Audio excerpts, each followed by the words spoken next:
Now let's come to next type of classification, next classification of function, that is periodic and non-periodic functions. Periodic and non-periodic function. तो पहले तो definition देख लेते हैं. First, a function fx is said to be periodic function. A function fx is said to be periodic function if there exist, ये there exist का sign, ठीक है, there exist non-zero number capital T such that f of x plus capital T is equals to f of x for all x belonging to domain of the function. ठीक है, क्या बोला गया यहाँ पे कि एक फंक्शन को पीरियोडिक बोलेंगे अगर हमें ऐसा एक नंबर कैपिटल T मिल जाए जिसको अगर हम f के आर्ग्यूमेंट में जोड़ दें तो फंक्शन का वैल्यू वही आए जो पहले आ रहा था. मान लिया x रखने में वैल्यू fx आ रहा था, तो x की जगह x प्लस टी रखने पे भी अगर वापस fx आ रहा है, ऐसा कोई हमें t मिल जाना चाहिए x की हर वैल्यू के लिए, तो फिर फंक्शन पीरियोडिक हो गया. ठीक है, इस बात को हम लैंग्वेज में ऐसे ऐसे बोल सकते हैं कि हमें अगर ऐसा नंबर कैपिटल T मिल जाए कि जो x पे वैल्यू आ रहा है वही उससे t आगे जाने पे वैल्यू आए, फिर वही उससे t आगे जाने पे वैल्यू आए एंड सो ऑन. ठीक है, ऐसे ही जो x पे वाले वैल्यू आ रहा है वही उससे पहले t पे आए, वही उससे पहले t पे आए. अगर हमें ऐसा कोई कैपिटल T मिल जाए तो हम क्या बोलेंगे, फंक्शन पीरियोडिक है. ये ठीक है. फॉर एग्जांपल से अगर हमने लिखा साइन x प्लस 2 पाई, तो 11th में ट्रिग्नोमेट्री में ये फॉर्मूले पड़े होंगे, sine 2 pi plus x sine x होता है, तो ये साइन x हो गया. मतलब ये f का काम कर रहा है, ये x का काम कर रहा है, ये t का काम कर रहा है.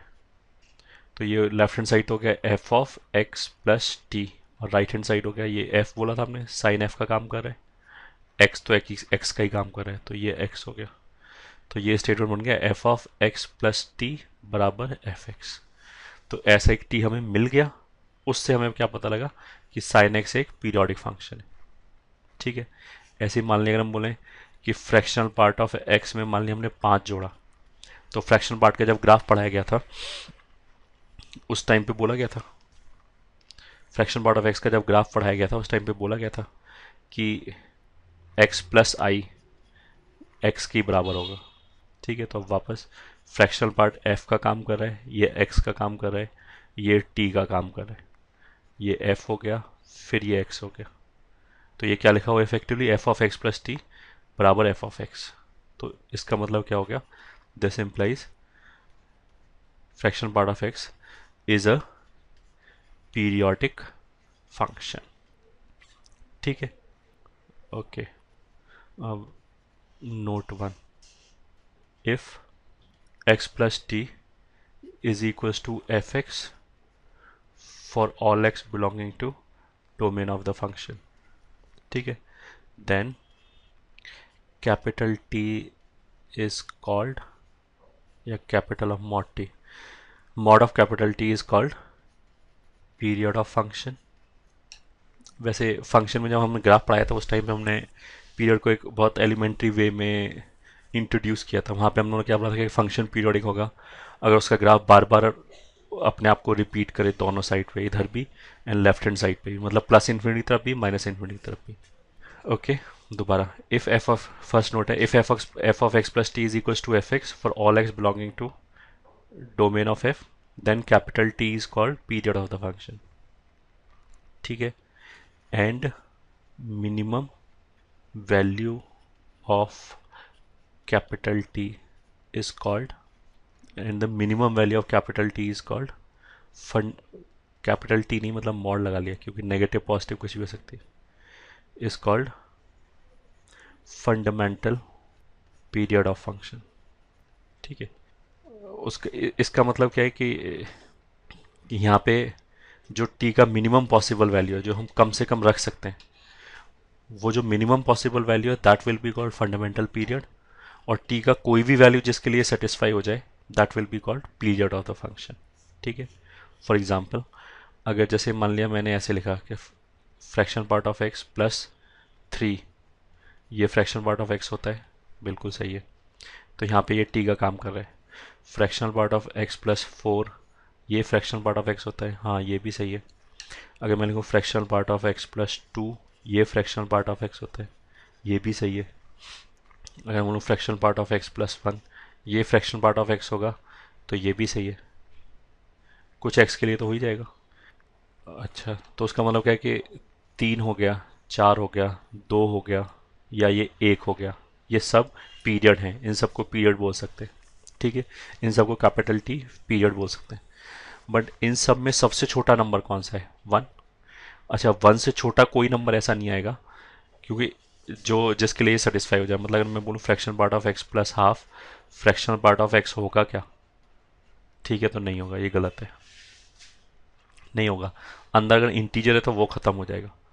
तो जब हमने बोला fractional part of X plus something बराबर फ्रैक्शनल पार्ट ऑफ एक्स, तो उस समथिंग का सबसे छोटा वैल्यू कौन सा आया? That is 1। तो 1 को फंडामेंटल पीरियड बोलेंगे। पीरियड तो ये सारे हो गए, 1 2 3 4 5, ये सारे पीरियड हैं। बट फंडामेंटल पीरियड क्या होगा? जो इन सब में सबसे छोटा पॉसिबल वैल्यू है, दैट इज फंडामेंटल पीरियड। ये ठीक है, कॉमन लैंग्वेज में जनरली जब हम पीरियड बोलते हैं तो उसका मतलब फंडामेंटल पीरियड ही होता है। ठीक है, अगर हमसे पूछा कि फ्रैक्शनल पार्ट ऑफ एक्स का पीरियड क्या होगा, तो हम आंसर फंडामेंटल पीरियड ही बताएंगे। फंडामेंटल पीरियड कितना होगा? 1। तो हम बोलेंगे आंसर इज 1। और अगर कोई हमसे पूछे कि फ्रैक्शनल पार्ट ऑफ एक्स का पीरियड 3 है, ये बात सही है क्या? तो हम बोलेंगे ये भी सही है। अगर कोई हमसे पूछे कि फ्रैक्शनल पार्ट ऑफ एक्स का पीरियड 3 है, तो ये भी बात सही है, क्योंकि F of X plus T में टी की जगह 3 रखोगे तो भी काम चल जाएगा, जैसे यहाँ पे स्क्रीन पे पहला एग्जांपल दिखाई दे रहा है। Getting it?